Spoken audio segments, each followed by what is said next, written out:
dia kepegang polisi dan sampai ke pengadilan sama sidang, kalau 1 gram kena berapa, dilihat daripada waktu tahannya. Dia itu pilih sendiri, dipakai sendiri atau diedarkan. Karena apa? Pasal pengedaran sama pasal dipakai sendiri beda. Beda ya. Jadi mengedarkan sama nyimpan sendiri, konsumsi sendiri itu beda. Atau sebagai publik itu beda. Boleh ada A disuruh kerja apa beda. Jadi yang saya jelaskan 1 gram itu menentukan daripada besarnya sanksi hukumannya. Jadi di bawah 1 gram 0, berapa itu 0,8 atau 0,4 kena ada 7 tahun kok.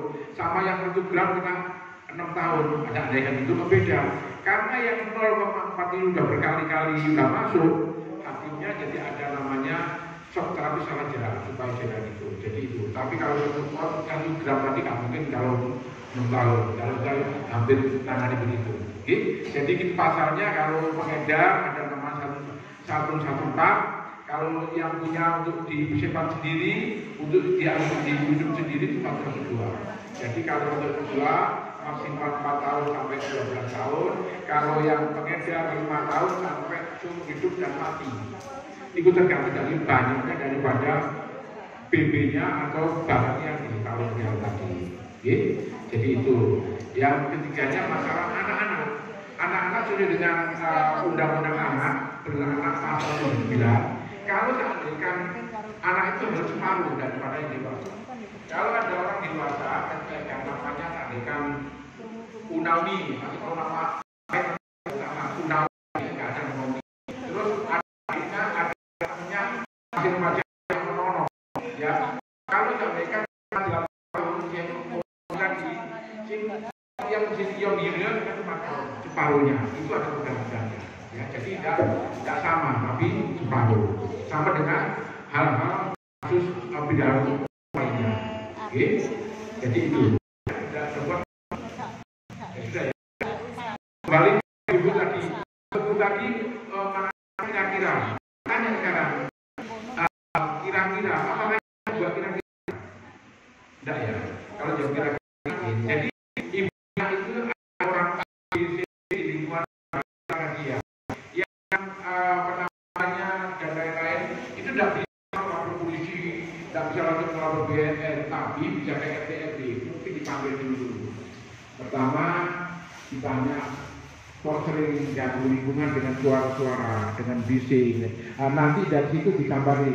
Kalau Pak RW RW-nya nanya ke orang itu berulang-ulang, nanti curhat ke BNN. Atau karena apa? BNN sendiri, polisi sendiri tidak bisa megang orang kalau nggak ada PP-nya. Kalau nggak ada PP, kalau nggak ada berarti ada namanya tes urin dan lain-lain. Ada saksi. Jadi di negara kita negara hukum nggak mentang-mentang maaf dari polisian, dari BNN terus nangkap orang, nggak begitu. Pengembangannya pasti ada sebab akibatnya dari yang lain dulu tanggap. Jadi gitu ibu-ibu nih. Kalau ada tetangganya yang ruame, memangnya itu salah satu tanda-tanda. Tapi tanda-tanda itu kan belum bisa benar tanda-tanda itu kalau nggak ada bukti dan saksi. Untuk tanda-tanda itu, ibu bisa ke RT RW. Nanti dari RT RW nanti dikembangkan. Oh ini bener lah. Nanti kalau memangnya benar, nanti ranahnya dari kepolisian dan BNN. Sudah puas Bu? Sudah ya? Terus yang satu tadi. Nah, kasus yang saya tadi ada 1, 2 ya. Nanti ibu ini mbak ini udah genom ibu. Mbak ini nanti nyampaikan yang satunya. Kalau saya nyampaikan tadi, kalau dalam hal proses apakah bisa? Proses masih bisa kalau proses pakai kami. Dan ingat kalau orangnya di bawah istilahnya maaf orang nggak mampu, kami nggak usah bayar. Namanya pakai SKTM, surat keterangan nggak mampu dari desa. Tapi kalau sudah mau putusan, tidak bisa kita bela. Di tahap pembuktian, saksi masih bisa. Jadi kalau dalam proses baik di tingkat pertama di kepolisian maupun di tingkat kedua di tahap 2 di kejaksaan atau tahap waktu langsung persidangan, kami siap untuk dampingi. Dan ingat ibu-ibu semuanya Pak, yang namanya tahap pertama itu masih tersangka. di kejaksaan masih tersangka.